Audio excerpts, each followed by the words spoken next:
ছেলে অভিনবকে জোর করে বিয়ে দেওয়া হয়েছিল শহরের কোটিপতির একমাত্র কন্যা অনন্যার সঙ্গে এক অবিশ্বাস্য কারণে। অভিনব ছিলেন ঘর জামাই এবং তিনি কেবল তার স্ত্রী অনন্যার কাছ থেকে নয়, তার ভাই ও চাকরদের অত্যাচারও সহ্য করতেন। কেন সেই কালো বহু কোটি টাকার গাড়িগুলো এসে এই গরিব অভিনবকে নিয়ে যেতে চাইল, যার হাতে কেবল নিত্য প্রয়োজনের একটি সাদামাটা ব্যাগ ছিল? তার আসল সত্য কি? অভিনব কে? কি রহস্যটা আছে যা আপনাকে চমকে দেবে?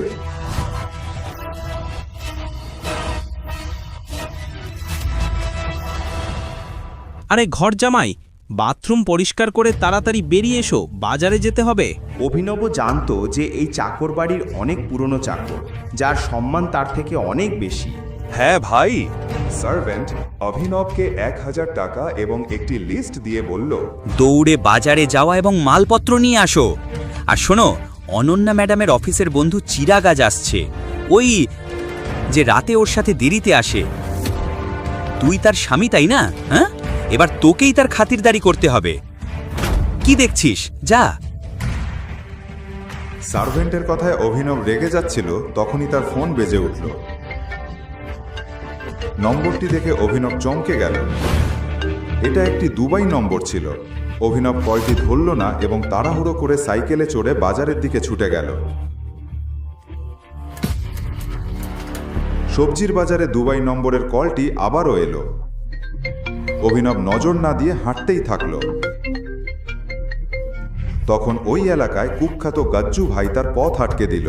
তিনি দেখেই বুঝলেন অভিনবটি গোবেচারা প্রকৃতির একটি ছেলে, তাই সে তাকে আরও বেশি বিরক্ত করতে শুরু করল। হেই, আমাকে ধাক্কা দাও কিভাবে? ভাই, তুই গাজ্জু ভাইকে ধাক্কা দিয়েছিস, এবার তোকে দাম চুকাতেই হবে।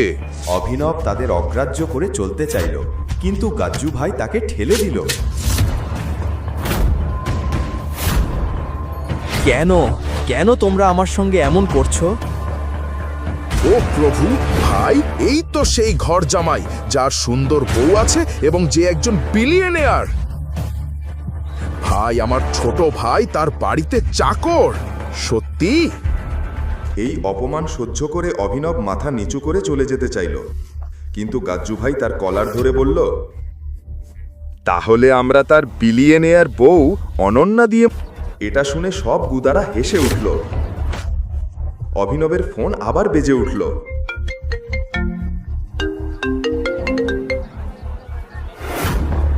ওহ, এটা কি তোর বউয়ের ফোন? ওর মিষ্টি কণ্ঠ শুনতে দাও। তুমি আমাকে যা খুশি বলতে পারো, কিন্তু এই ফোনটা ধরিবে না। কোনো বিলম্ব না করে গাজ্জু ভাই ফোন তুলল। হ্যালো অনন্যা বেবি, বলো। কিন্তু অন্য প্রান্ত থেকে যে কথা শুনল তাতে গজ্জু ভাই কাঁপতে লাগলো এবং প্রচুর ঘাম ছাড়তে লাগলো। সে অভিনবের পায়ে পড়ে বলল, ক্ষমা করো আমাদের ভাই, আমি ভুল করে আপনাকে চিনতে ভুল করে ফেলেছি।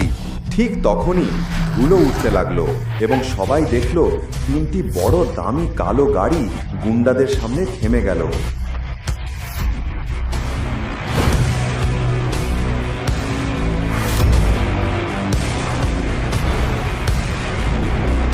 বলেছিলাম না ফোনটা ধরবে না? ওরা আমার লোকেশন খুঁজে পেয়েছে। বাইক চালাও, বাইক চালাও। এটা বলে অভিনব এক গুন্ডাকে ধরে একটি বাইকে চড়ে দ্রুত চলে গেল। উপস্থিত লোকেরা বিভ্রাত হয়ে রইল। কেন ফোন ধরার সঙ্গে সঙ্গেই কালো গাড়িগুলো এসে পৌঁছালো? বাজারপত্র কোথায়? আমি একটা সহজ কাজ বলেছিলাম, সেটাও তুই করতে পারলি না। সত্যি বলছি অভিনব, তুমি বাজার থেকে শাকসবজিও আনতে পারলে না? জানো কি, যাও আমার ঘরের মাকড়সার জালগুলো পরিষ্কার করো। তোমার কোমল হাতগুলো শুধু ওই রকম কাজে লাগে। তুমি বেকার।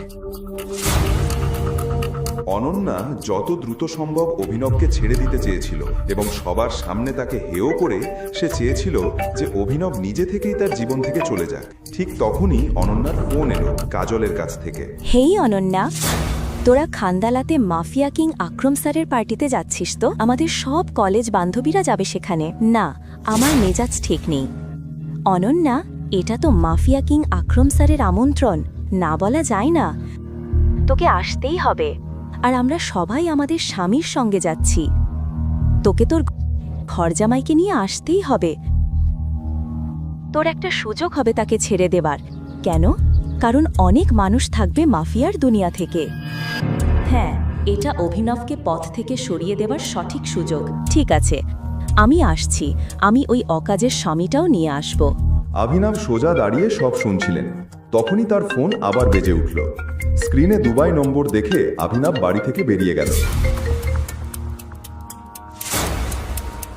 আমার বেকার স্বামীর গ্রামের বন্ধু নিশ্চয়ই ফোন করছে। ঠিক আছে, আমি ওকে আমার ড্রাইভার হিসেবে নিয়ে আসব। ঠিক আছে? ঠিক আছে, দেখা হবে। বাই। এবং এখন খান্ডালাতে এমন কিছু ঘটতে চলেছে যা আনান্নাকেও চমকে দেবে।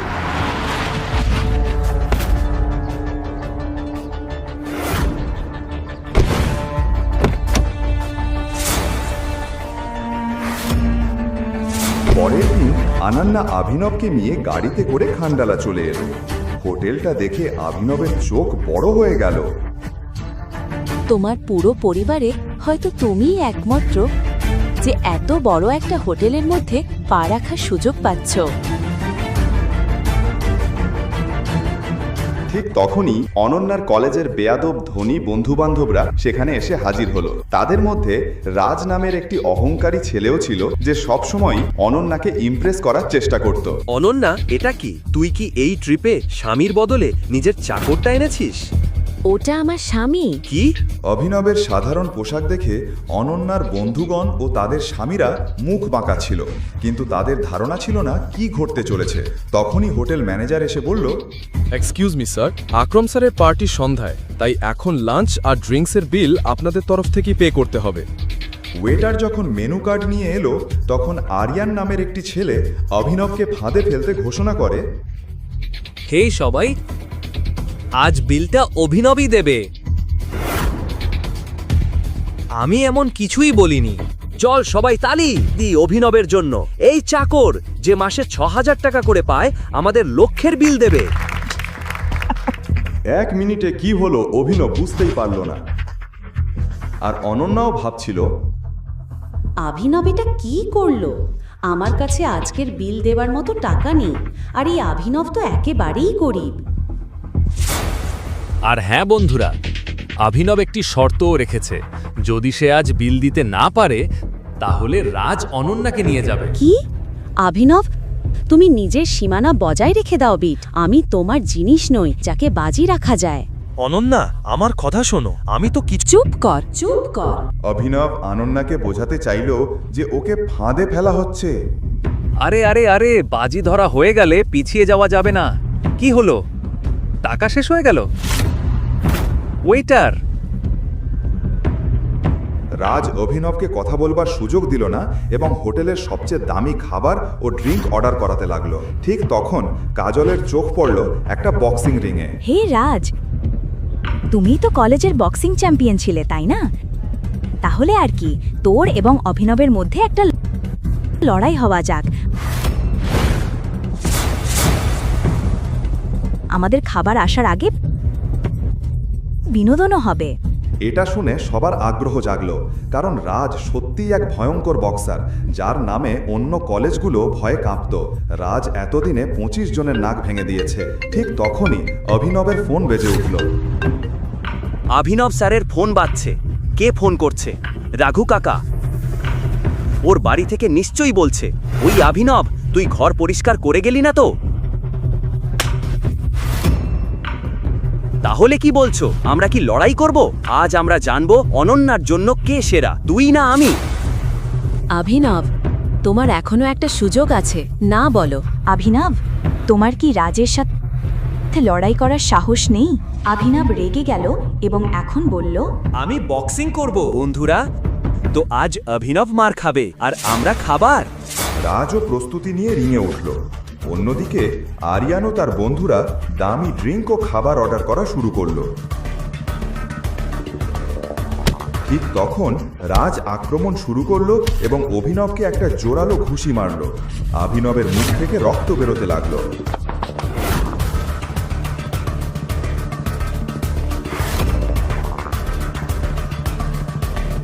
এরপর রাজ ক্রমাগতভাবে অভিনবকে ঘুষি মেরে চলল, তাকে হাত তুলবারও সুযোগ না দিল।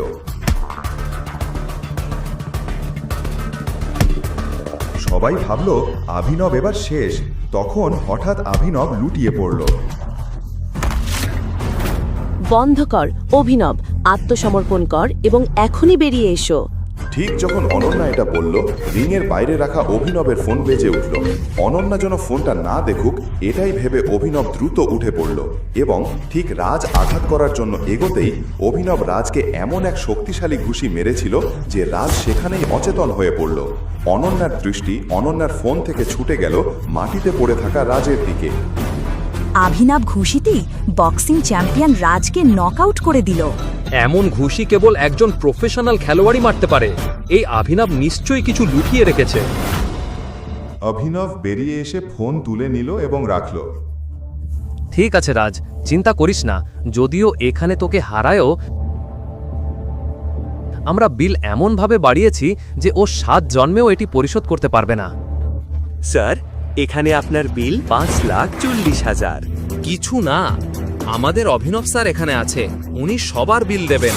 কিন্তু ওয়েটার অভিনবকে দেখে বিভ্রান্ত হয়ে গেল। তিনি ওর পোশাক দেখে ঠিকই বিচার করে ফেলেছিলেন।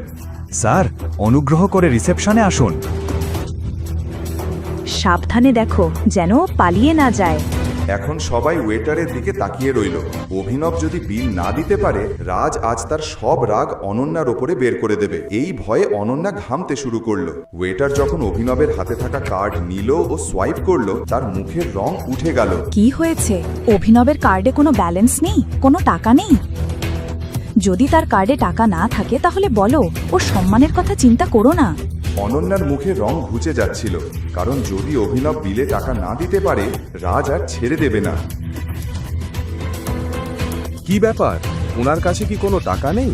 ওয়েটার কিছু বলতে পারার আগেই হঠাৎ Z+ সিকিউরিটি গার্ডরা হোটেলের প্রধান দরজায় এসে উপস্থিত হলো এবং সবাই তাদের দিকে আগ্রহী হয়ে তাকালো। মনে হচ্ছে কোনো সেলিব্রিটি এসেছে। ও ঈশ্বর, ওটা মিস্টার দেখভাল, আকরাম স্যারের বস। জানো, ওদের সাথে দেখা করতে বছরের পর বছর অপেক্ষা করতে হয়। যেখানে আমি ম্যানেজার হিসাবে কাজ করি, সেই কোম্পানিতে ও বিনিয়োগ করেছে। আজ আমার যেন ভগবানের দর্শন হলো। মিস্টার দিকপাল অভিনবকে চিনে ফেলল। তুমি এখানে কি করছো? মিস্টার দিকপাল অভিনবকে দেখল এবং সবাই মনে করল সে তাদের দিকেই তাকাচ্ছে। তখন রাজ এগিয়ে এলো। অভিনব মিস্টার দিকপালকে অগ্রাহ্য করে মেন গেটের দিকে হাঁটতে লাগলো। তখন মিস্টার দিকপাল হোটেল ম্যানেজারকে বলল, ম্যানেজার, ওর এবং বাকিদের বিল আমার অ্যাকাউন্টে ট্রান্সফার করে দিন। এটা বলে মিস্টার দিকপাল নিজ তার রুমে চলে গেল। 1 মিনিটে এত কিছু ঘটল যে কেউই কিছু বুঝতে পারল না। এই মিস্টার দিকপাল কি কিছু খেয়েছে নাকি? উনি অভিনবকে অন্য কারোর সঙ্গে গুলিয়ে ফেলেছেন। হেই অভিনব,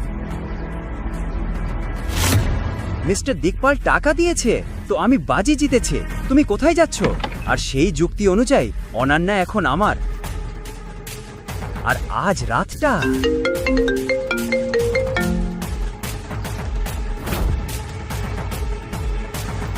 দেখো রাজ, ফোনটা দাও আমাকে।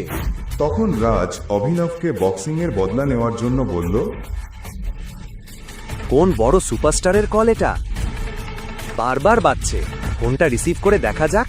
দেখ, তোর সব রাগ আমার ওপরে। দেখা কিন্তু ফোনটা ধরিস না। রাজ এটা চ্যালেঞ্জ হিসাবে নিয়ে ফোনটা ধরল।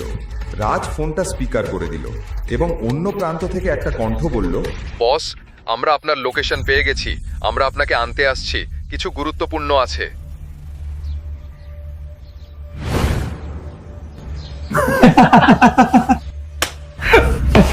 এটা নিশ্চয়ই কোনো রিক্সা চালক বা কেব চালকের ফোন। নিজেকে বস মনে করছে। আনান্নাও এটা মজার মনে করছিল, কিন্তু এরপর এমন কিছু ঘটল যা সবাইকে নীরব করে দিল।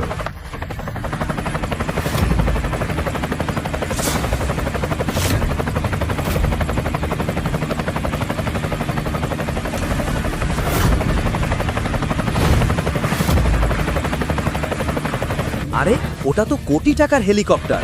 অভিনবের ট্যাক্সি কোথায়? এরপর অভিনব ফোনে কিছু বলল আর হেলিকপ্টারটা উড়ে গেল সেখান থেকে। ঠিক সেই সময় একটা ট্যাক্সি এসে অভিনবের সামনে দাঁড়ালো।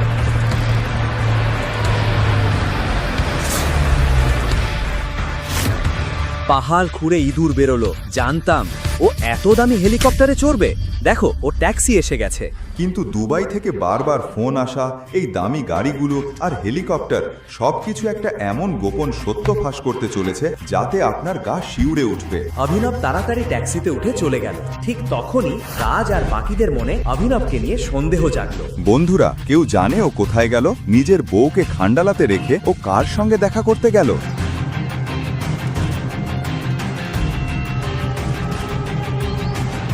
The person you have called is currently busy on another call. তুমি এমন সাহস করলে অভিনব, আমায় না বলে কোথায় গেলে? অনন্যা, তুমি কোনোদিন খোঁজ নাওনি তোমার অকর্মা স্বামী কার সঙ্গে কথা বলে? চলো অভিনবের পর্দা ফাঁস করা যাক। আজই ওকে হাতে নাতে ধরবো। এটা বলেই রাজ অনন্যার গাড়ি বের করলো আর সবাই মিলে অভিনবের ট্যাক্সিকে ফলো করতে শুরু করলো।